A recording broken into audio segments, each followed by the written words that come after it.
नमस्कार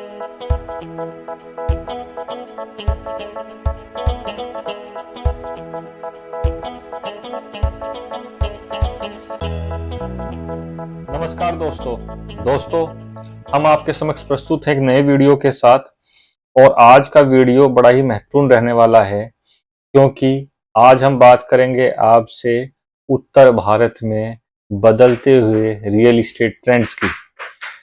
उत्तर भारत के real estate trends को समझाने के लिए आज जिस स्कीम का हम सहारा लेंगे वो है हरिद्वार रुड़की विकास प्राधिकरण द्वारा रुड़की में निकाली हुई गंगा व्यू आवासीय योजना। मित्रों, जैसा आप अपनी स्क्रीन पे देख पा रहे हैं, गंगा व्यू आवासीय योजना जो है निकाल दी गई है। इसके पंजीकरण 25 फरवरी 2025 से शुरू हो चुके हैं और इसकी अंतिम तिथि जो है 25 मार्च 2025 है। इन्होंने, आप जैसा देख रहे हैं, इन्होंने इसमें लिखा है कि आकर्षक मूल्य पर आपको भूखंड उपलब्ध कराए जा रहे हैं। अब ये कितना आकर्षक है और क्या है, ये हम आगे देखेंगे।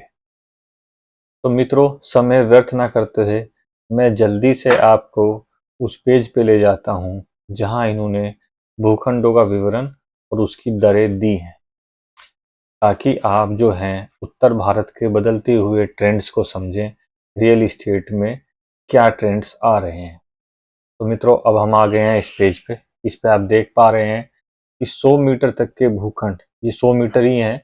मैंने इसमें देखा 99 दशमलव कुछ इस तरह 100 मीटर के भूखंड हैं ये। इनका जो अनुमानित लागत है वो इन्होंने 55 लाख रुपए रखी है, यानी कि 55,000 रुपये प्रति वर्ग मीटर जो है इसकी आरक्षित दर है। अब इसमें महत्वपूर्ण चीज ये है कि 12% ये फ्री होल्ड चार्ज भी लेते हैं, जो 55,000 का बैठता है 6,600। अगर आप इसको इसमें ऐड करते हैं तो ये लगभग 61,000 रुपये की दर पहुंच जाती है। अब ये बात यहीं पे नहीं थमती है। अगर आपका भूखंड पार्क फेसिंग है तो 5%, और अगर आपका भूखंड कॉर्नर है तो 10% और चार्ज लिए जाते हैं। यानी कि पार्क फेसिंग की दशा में यह दर बैठ जाएगी लगभग 66,000 प्रति वर्ग मीटर, और अगर आपका कॉर्नर का प्लॉट है तो ये दर बैठेगी 70 से 72,000 रुपये प्रति वर्ग मीटर। और अभी तो हमने इसमें जो है रजिस्ट्री के चार्ज इंक्लूड नहीं करे हैं, जो 8% होते हैं। तो आप लगा ले कि ये भूखंड अगर आप इसमें अप्लाई करते हैं तो कहीं ना कहीं 75,000 रुपये प्रति वर्ग मीटर तक आपको ये भूखंड पड़ सकते हैं। अब आप देखें, रुड़की जो है एक जनपद भी नहीं है, ये हरिद्वार जनपद का एक तहसील है, एक मुख्यालय है। अच्छा शहर है, बट रुड़की में ना तो ऐसे कोई रोजगार के साधन है, ना ही ऐसा कुछ पर्यटन का स्थल है। तो रुड़की अपना आप में एक नॉर्मल सा फोर्थ श्रेणी का एक शहर कहूँगा मैं है। तो अगर आप इससे ये अनुमान लगाएं, अगर आप रुड़की जैसे शहर में लगभग 75,000 रुपये प्रति वर्ग मीटर, वो भी गवर्नमेंट की इसी स्कीम में भूखंड प्राप्त कर रहे हैं, तो रियल एस्टेट में क्या उछाल आया है। यह उछाल इसलिए है क्योंकि आज की तारीख में किसानों से, काश्तकारों से जो जमीन है उसको लेना अपने आप में एक महाभारत है। आप देखते होंगे प्राय जो है किसान जहाँ पे उनकी जमीन एक्वायर भी हो चुकी है वहाँ भी अधिक मुआवजे की मांग करके धरना प्रदर्शन और तरह तरह की चीजें चलती रहती हैं। तो इसी से आज की रियल एस्टेट की जो प्राइस है इतनी ज़्यादा बढ़ने का बहुत से लोगों का मानना है कि कैश का इन्वॉल्वमेंट या ब्लैक मनी है, जबकि ऐसा नहीं है। रियल एस्टेट में इतना उछाल आने का कारण है जमीन को अधिक दर पर मिलना। चाहे कोई विकास प्राधिकरण हो, चाहे कोई प्राइवेट बिल्डर हो, अब जमीनें ही जब उसको इतनी महंगी मिलेंगी तो वो आपको सस्ते में कैसे देगा। यही कारण है कि जो है दिल्ली एनसीआर में जमीनों के जो भाव हैं वो आसमान छू रहे हैं। अब आप देख लीजिए, जब आपको रुड़की, जो लगभग दिल्ली से 200 किलोमीटर दूर है, वहाँ आपको 75,000 रुपये प्रति वर्ग मीटर की दर से मिलता है, जिस शहर में ना कोई रोजगार के साधन है, ना ही ऐसा कोई पर्यटन का क्षेत्र है, वहाँ पे आप अगर 75,000 रुपये वर्ग मीटर तक भूखंड प्राप्त करते हैं तो दिल्ली एनसीआर में क्या रेट होने चाहिए, ये निर्णय आपका है। अच्छा, ये बात यही नहीं रुकती है। रुड़की विकास प्राधिकरण ने तो सारे जो है रिकॉर्ड ही तोड़ दिए हैं। इसमें इन्होंने एप्लीकेशन फ़ी रखी है 10,000 रुपये, SC ST OBC और लेडीज़ के लिए रखी है 5,000। यानी कि अगर आप इस स्कीम में अप्लाई करना चाहते हैं तो 5,000 से 10,000 रुपये मात्र आपको आवेदन शुल्क देना होगा, जो नॉन रिफंडेबल है, यानी कि वो वापस नहीं होगा, चाहे आपका भूखंड निकले या ना निकले। तो मित्रों, मेरा जो इस वीडियो को बनाने का कारण है, देखिए हमारा उद्देश्य ये है, मैं जानता हूँ जो एक मिडिल क्लास आदमी है, मध्यम वर्गीय लोग हैं, उनकी कितनी मतलब मेहनत से पैसा कमाया जाता है। तो हमारा उद्देश्य, जैसा हमने अपने चैनल का भी नाम रखा है, पीस एंड वेल्थ। हम चाहते हैं कि आपके जीवन में शांति आए और आपके जीवन में आर्थिक उन्नति आए। तो इसलिए हम समय समय पर आपको उस तरह के प्रोजेक्ट बताते हैं जो वैल्यूएबल हैं और जिनसे आप रिटर्न बना सकते हैं। तो ये जो आज का प्रोजेक्ट है, हम इसको कतई रिकमेंड नहीं कर रहे हैं। रुड़की जैसे शहर में 61,000 से लेके 75,000 रुपये के रेट में भूखंड प्राप्त करना कतई भी इन्वेस्टेबल नहीं है। और इससे हम ये कहते हैं कि जिसको रहना ही है, जिसने मनी बना लिया है, वो बात दूसरी है। अच्छा, एक चीज और, इन्होंने इसका नाम रखा है गंगा व्यू आवासीय योजना। यहाँ से कोई गंगा नहीं गुजर रही है मित्रों, यहाँ से एक गंग नहर है, जो गंग नहर इस परियोजना के पास से गुजरती है, जिसका इन्होंने नाम लेकर इसको गंगा व्यू नाम दे दिया है। आप देख रहे होंगे अपनी स्क्रीन पर, ये गंगा कनाल, अपर गंगा कनाल लिखा है, इसी के पास से ये है। अब इसका क्या व्यू आएगा क्या नहीं आएगा मैं नहीं कह सकता, क्योंकि बीच में अदर्स प्रॉपर्टी भी है और ये भूखंड बनेंगे, सभी अपना मकान 2-3 मंजिल बनाते हैं, तो किसको व्यू आएगा नहीं आएगा ये नहीं कहा जा सकता है। और ऐसा इसमें जितना बढ़ा चढ़ाकर इन्होंने दिखाया है, उतना ये बढ़ा चढ़ाने लायक नहीं है। इससे बेहतर ये है कि आप दिल्ली एनसीआर के क्षेत्र में, जैसे मेरठ है, आगरा है, वहाँ पे निवेश करें। देखिए, पैसा आपका है, निर्णय आपका है, आपको जहाँ अच्छा लगे आप वहाँ निवेश करें।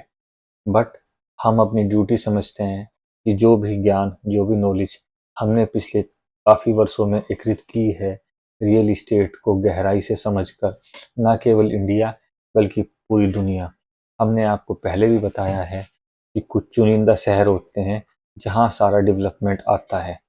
उसी बात पर हम आज अड़िग होते हुए आपको दोबारा रिपीट करना चाहेंगे कि आप जब भी रियल इस्टेट में निवेश करें, चाहे आप इन्वेस्टर हों चाहे एंड यूज़र हो, आप शहर का चयन बड़ी सावधानी से करें।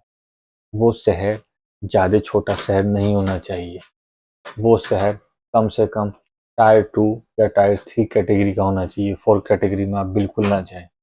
मैं आज आपसे फिर दोबारा कहता हूँ कि अगर आप उत्तर भारत के निवासी हैं तो आप जो है, जिन शहरों का मैं नाम लेने वाला हूँ, जैसे मेरठ हुआ, गाजियाबाद हुआ, आपका आगरा, बरेली, कानपुर, लखनऊ, वाराणसी, गोरखपुर, इन शहरों पर ध्यान केंद्रित करें।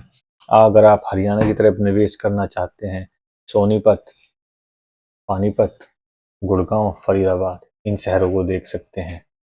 पंजाब से हैं लुधियाना, अमृतसर, चंडीगढ़ तो है ही। तो इस प्रकार आपको देखना है कि आपका शहर ऐसा शहर होना चाहिए कि जो कम से कम पोटेंशियल रखता हो किसी प्रकार की औद्योगिकरण की, जहाँ अच्छे स्कूल हो, जहाँ अच्छी यूनिवर्सिटी हो, उस प्रकार के शहरों में निवेश करें। रुड़की में आपको 12 तक के स्कूल तो मिल सकते हैं, पर उसके बाद वहाँ पे कोई अच्छी यूनिवर्सिटी नहीं मिलेगी। IIT है, एक उसी की रोटी खा रहा है रुड़की, ना अच्छे हॉस्पिटल मिलेंगे। तो इन सब चीज़ों का ध्यान रखें। मेरठ में जबकि RRTS आ गई है, एक नया ही अध्याय मेरठ लिखने वाला है।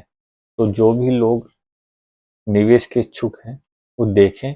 और एक चीज़ जाते जाते मैं और आपसे शेयर करना चाहूँगा कि प्राय हमने ये देखा है कि जिस प्रकार लोगों को सरकारी नौकरी का चस्का लग जाता है, एक फॉर्म के बाद दूसरा फॉर्म, दूसरे के बाद तीसरा, और वो इस तरह से फॉर्म भर के एग्ज़ाम दे के अपने जीवन के 5 से 10 साल निकाल देते हैं। उस बीच जो भाग्यशाली होते हैं जिनकी नौकरी लग गई, तो मित्रों मैं आपको बता रहा था कि जिस प्रकार सरकारी नौकरी का चस्का लग जाता है और जिन लोगों की उसमें नौकरी लग गई वो तो भाग्यशाली हैं, और जिनकी नौकरी नहीं लगती वो अपने 5 से 10 साल खराब करने के बाद कहीं के नहीं रहते हैं। इसी प्रकार ये जो सरकारी स्कीमें आती हैं भूखंडों की, ये भी इसी प्रकार का एक जुआ है।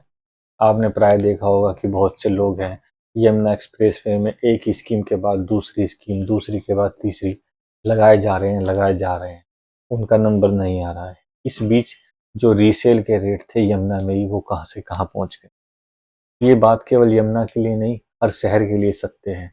आप देखिए, कहीं भी आप पैसा लगाएं, अगर आप जनरल कैटेगरी के हैं तो मैं आपको बताना चाहूँगा लगभग 65% रिजर्वेशन है अथॉरिटीज़ में, जो SC ST OBC और आपका सीनियर सिटीजन, फिर जो है इसमें विकलांग और डिफरेंट टाइप के अदर है। तो इस प्रकार जनरल कैटेगरी के बहुत कम चांसेस रहता है कि उनका लकी ड्रा में नंबर आ पाए, परंतु ये एक उम्मीद में आदमी बार बार अप्लाई करता है कि यार इस बार नहीं आया, अगली बार फलाना डेवलपमेंट अथॉरिटी की अच्छी स्कीम आ रही है उसमें अप्लाई करेंगे, उसमें नहीं आता है फिर वो किसी और में अप्लाई करते हैं, और इस तरह वो अपने जीवन के काफ़ी वर्ष केवल स्कीम में अप्लाई कर करके निकाल देते हैं, और इस बीच जो प्रॉपर्टी रीसेल में वो ले सकते थे वो उनकी पहुंच से दूर होती चली जाती। तो मित्रों, आपको जो है सोचना है कि आपका उद्देश्य क्या है। आप स्कीम के भरोसे रहना चाहते हैं, क्या करना चाहते हैं? नहीं तो आप रीसेल में प्रॉपर्टी लें और कम से कम जो रियल इस्टेट की ग्रोथ में इन्वेस्टमेंट है उसका फ़ायदा उठाएं। आप देख रहे हैं कि अभी शेयर मार्केट का क्या हाल है। तो जो बहुत से लोग आपको कहते थे कि SIP करो, SIP करो और पैसा आएगा फिर ले लेना, आप बताइए वो लोग अब कहाँ हैं? तो रियल इस्टेट में एक ज़रूरत है, आपको रहने की ज़रूरत है, आने वाली आपकी पीढ़ियों को रहने की ज़रूरत है। तो ये एक रियल इस्टेट, इसका नाम इसलिए कि रियल है। और मैंने तो ये देखा है प्राय जो स्टॉक में निवेश करते हैं वो भी फिर बाद में स्टॉक के पैसे को रियल इस्टेट में ही लगाते हैं। तो आप जो है सोचें, समझें और शहर का चुनाव बड़ी सावधानी से करें। मैं बार बार आपसे कह रहा हूँ, आप ऐसा शहर कतई ना चुनें जहां आपको मूलभूत आवश्यकताएं भी ना मिले।